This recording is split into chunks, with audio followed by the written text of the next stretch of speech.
दोस्तों आजकल हर कोई करोड़पति बनना चाहता है, इसलिए लोग इन्वेस्टिंग स्टार्ट करना चाहते हैं और अपने पैसे को ग्रो करना चाहते हैं। लेकिन बहुत सारे रीजंस की वजह से वो इन्वेस्ट नहीं कर पाते, चाहे फैमिली की सिचुएशन अच्छी ना हो या पैसों की कमी हो या फिर कहां और कैसे इन्वेस्ट करना है उसका कोई नॉलेज ही ना हो। तो गाइज ये सभी प्रॉब्लम्स का सिर्फ एक ही सॉल्यूशन है और वो है SIP यानी कि सिस्टमैटिक इन्वेस्टमेंट प्लान। तो दोस्तों इस वीडियो में हम डिटेल में बात करने वाले हैं कि SIP क्या होती है, ये काम कैसे करती है एंड कौन कौन से फंड्स हैं जिनमें आप पैसा लगा सकते हो, और इन्वेस्टिंग स्टार्ट करने से पहले आपको किन बातों का सबसे ज्यादा ध्यान रखना चाहिए, और सबसे लास्ट और इम्पोर्टेंट पॉइंट कि आपको कितने सालों में कितने तक का रिटर्न मिल सकता है ताकि आप करोड़पति बन सको। तो इस वीडियो में हम इन सारे पॉइंट्स को एक एक करके क्लियर करेंगे, सो प्लीज वीडियो को एंड तक जरूर से देखना। तो गाइस सबसे पहले बात करते हैं कि SIP क्या है। तो SIP यानी कि सिस्टमैटिक इन्वेस्टमेंट प्लान, ये सबसे सिंपल और वन ऑफ द बेस्ट तरीका है पैसों को रेगुलरली इन्वेस्ट करने का और लॉन्ग टर्म में उन्हें बड़ा बनते हुए देखने का। बेसिकली इसके जरिए आप सिस्टमैटिक तरीके से हर महीने एक फिक्स्ड अमाउंट किसी म्यूचुअल फंड या इंडेक्स फंड में इन्वेस्ट कर सकते हैं। आजकल काफी सारे लोगों की सबसे बड़ी प्रॉब्लम ये होती है कि उन्हें किस टाइम पर कितना अमाउंट इन्वेस्ट करना है और सही इन्वेस्टमेंट को कैसे पिक करना है इस बारे में अच्छे से पता नहीं होता, जिस वजह से ज्यादातर लोग इन्वेस्टमेंट को रिस्की मानते हैं। लेकिन SIP में क्या होता है कि आपके पास सही टाइम को आइडेंटिफाई करने का आइडिया और नॉलेज होने की जरूरत नहीं होती। आप अपना पैसा किसी ऐसे एक्सपर्ट को देते हो जिसे फंड मैनेजर भी कहते हैं, तो वो एक्सपर्ट आपके बदले अच्छे से टाइम और अपनी प्रॉपर नॉलेज का यूज करके आपके दिए हुए पैसों को कुछ अच्छे और सेलेक्टेड स्टॉक्स को पिक करके उसमें इन्वेस्ट करता है। लेकिन दोस्तों SIP स्टार्ट करने से पहले आपको ये ध्यान रखना है कि मार्केट में सिर्फ एक ही म्यूचुअल फंड नहीं है, मार्केट में कई तरह के अलग अलग म्यूचुअल फंड्स हैं और उन पे लगने वाले रूल्स एंड रेगुलेशंस भी अलग अलग होते हैं। पर दोस्तों हम मान लेते हैं कि आपने डिसाइड कर लिया कि आपको कौन से फंड में पैसे इन्वेस्ट करने हैं। उसके बाद SIP के जरिए एक फिक्स्ड डेट को कुछ पैसों को अपने बैंक अकाउंट से उस फंड में डालते रहना है। आप SIP कई तरीकों से कर सकते हो, जैसे कि आप मंथली टाइमिंग फिक्स कर सकते हो या 3 महीने का और 6 महीने का टाइमिंग भी सेलेक्ट कर सकते हो। दोस्तों SIP की जो सबसे अच्छी बात है वो है इसका कॉस्ट इफेक्टिव होना, क्योंकि यदि आपको किसी भी कंपनी की हिस्सेदारी खरीदनी है तो उसके लिए आपको काफी बड़ा अमाउंट इन्वेस्ट करना पड़ेगा। जैसे कि MRF कंपनी का एक शेयर ही 1 लाख रुपए का है, लेकिन SIP मेथड के जरिए इसी शेयर के कुछ यूनिट्स को सिर्फ 500 रुपए में भी खरीद सकते हो। आप जस्ट इमेजिन करो कि एक 18 साल का लड़का है और वो इन सब चीजों में थोड़ा बहुत इंटरेस्ट रखता है और पैसे भी इन्वेस्ट करना चाहता है, लेकिन वो शेयर्स खरीदने के लिए 50-60 हजार या 1 लाख रुपए कहां से लाएगा।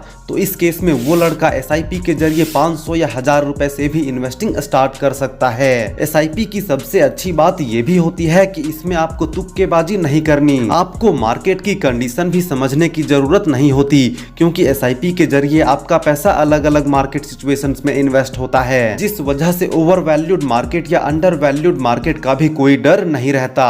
इसलिए SIP में लॉन्ग टर्म में लॉस कभी नहीं होता, सिर्फ प्रॉफिट ही होता है। लेकिन यदि आप तुक्का मार के इन्वेस्टमेंट करते हो तो शायद आपको शॉर्ट टर्म में थोड़े बहुत प्रॉफिट हो सकते हैं, लेकिन लॉन्ग टर्म में भारी नुकसान भी उठाना पड़ सकता है। सो तुक्का मारने के बजाय आप SIP के साथ पावर ऑफ कंपाउंडिंग पे फोकस करते हो तो ये आपको शॉर्ट टर्म में तो कुछ भी नहीं, लेकिन लॉन्ग टर्म में इतना बड़ा रिटर्न दे सकता है कि आप इमेजिन भी नहीं कर सकते। पावर ऑफ कंपाउंडिंग के बारे में मैंने पिछले वीडियोस में भी बात किया है, तो उसे भी आप जाके देख सकते हो। दोस्तों SIP से आपको 1-2 दिनों में या 1-2 सालों में भी कोई फर्क नहीं दिखेगा, लेकिन कुछ सालों के बाद आपको इससे इतने रिटर्न्स मिलेंगे कि आप सच में फाइनेंशियली फ्री हो जाओगे या करोड़पति भी बन सकते हो। और जिस सोसाइटी में अभी आपको कोई पूछता तक नहीं, वहीं बाद में आपकी मिसालें दी जाएंगी। तो गाइज हमने SIP के बारे में बहुत बात कर लिया, लेकिन अब बात करते हैं कि आपको SIP किन फंड्स में करना चाहिए। तो दोस्तों बेसिकली 2 प्रकार के फंड्स होते हैं। पहला है एक्टिवली मैनेज्ड फंड्स जिन्हें म्यूचुअल फंड्स कहा जाता है,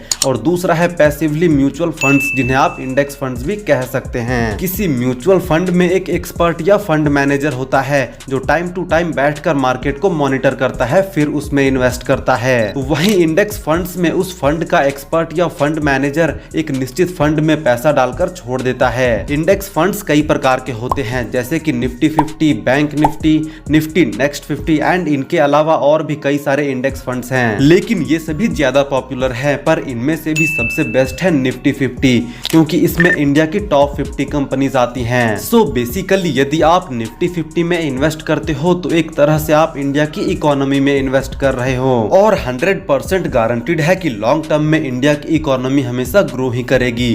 तो यदि इंडिया की इकोनॉमी ग्रो करेगी तो आपका पैसा भी ग्रो करेगा। और साथ ही निफ्टी 50 में एनुअली भी बहुत अच्छे एवरेज से रिटर्न मिलता है। लास्ट 20 ईयर्स में इसने एनुअली 15% का एवरेज रिटर्न दिया है, जो कि एक बहुत अच्छा रिटर्न है। इसलिए निफ्टी 50 को बेस्ट इंडेक्स फंड माना जाता है। अब दोस्तों, काफी सारे फंड्स के बारे में जानने के बाद आपके मन में ये सवाल आएगा कि किस फंड में और कितना इन्वेस्ट किया जाए कि करोड़पति बन सके। तो दोस्तों, एसआईपी के थ्रू आपको कितना रिटर्न मिलेगा ये डिपेंड करता है 3 बातों पे। पहला कि आपने टोटल कितना अमाउंट इन्वेस्ट किया है, दूसरा कितने लंबे टाइम पीरियड के लिए इन्वेस्ट किया है, और तीसरा है मार्केट कंडीशन। तो गाइज, अब कैलकुलेट करके देखते हैं कि एसआईपी से हम कितना रिटर्न ले सकते हैं। तो इस केस में हम 2000 रुपए हर महीने निफ्टी 50 में एसआईपी करते हैं और 20 साल तक इन्वेस्ट करते हैं, जिसपे एनुअली 15% का एवरेज रिटर्न मिलता है। तो जैसा कि आप देख सकते हो कि 2000 पर मंथ के हिसाब से हमने 20 सालों में टोटल 4,80,000 रुपए इन्वेस्ट किया, और हमारा टोटल अमाउंट बनेगा 30,33,000 रुपए। लेकिन सेम इन्वेस्टमेंट को 20 की जगह यदि 30 साल तक कर दें तो 30 साल में टोटल रिटर्न मिलेगा 1,40,00,000 रुपए, यानी कि 10 साल में ही मिलने वाले रिटर्न में लगभग 5 गुना का डिफरेंस हो गया। और यदि आप 2000 की जगह 5,000 रुपए मंथली एसआईपी करोगे 30 साल इसी फंड में, जिसका मैंने एग्जांपल लिया,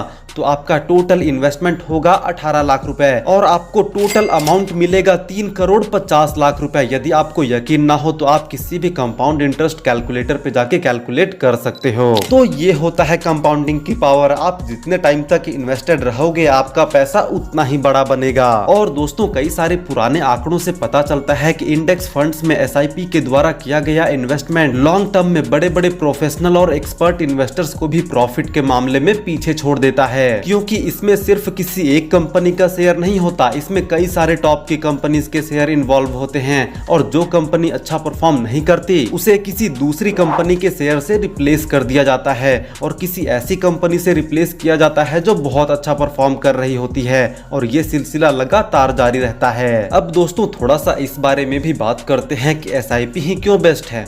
तो पहला, ये एक ऐसा डिसिप्लिन मेथड है जिसमें आप हर महीने मार्केट की परवाह किए बिना पैसे डाल सकते हो। दूसरा है फ्लेक्सिबिलिटी, यानी कि एसआईपी में आप अपने बढ़ते इनकम के साथ इन्वेस्टमेंट अमाउंट को भी बढ़ा सकते हो, और जब मन करे तब स्टॉप कर सकते हो या स्टॉप करके रीस्टार्ट भी कर सकते हो। तीसरा है डाइवर्सिफिकेशन, यानी कि आपका पैसा मल्टीपल कंपनीज में इन्वेस्ट होता है, इसलिए रिस्क बहुत कम होती है। और चौथा है ऑटोमेटिक इन्वेस्टमेंट, इसमें ऑटो पे के जरिए आपको हर महीने पैसे इन्वेस्ट करने की भी टेंशन नहीं होती, आपका पैसा आपके अकाउंट से हर महीने ऑटोमेटिक इन्वेस्ट हो जाएगा। और लास्ट एंड सबसे अच्छी चीज है easy to start. SIP start करने के लिए ना ही आपको बहुत ज्यादा नॉलेज की जरूरत होती है और ना ही बहुत ज्यादा पैसों की। आप 500 या 1000 रुपए से भी एसआईपी स्टार्ट कर सकते हो, इसलिए एसआईपी एक स्टूडेंट भी स्टार्ट कर सकता है। तो उम्मीद करते हैं कि आप इस वीडियो का मैसेज समझ गए होंगे, और यदि आपको इस वीडियो से थोड़ी सी भी वैल्यू मिली हो तो प्लीज वीडियो को लाइक करो एंड चैनल को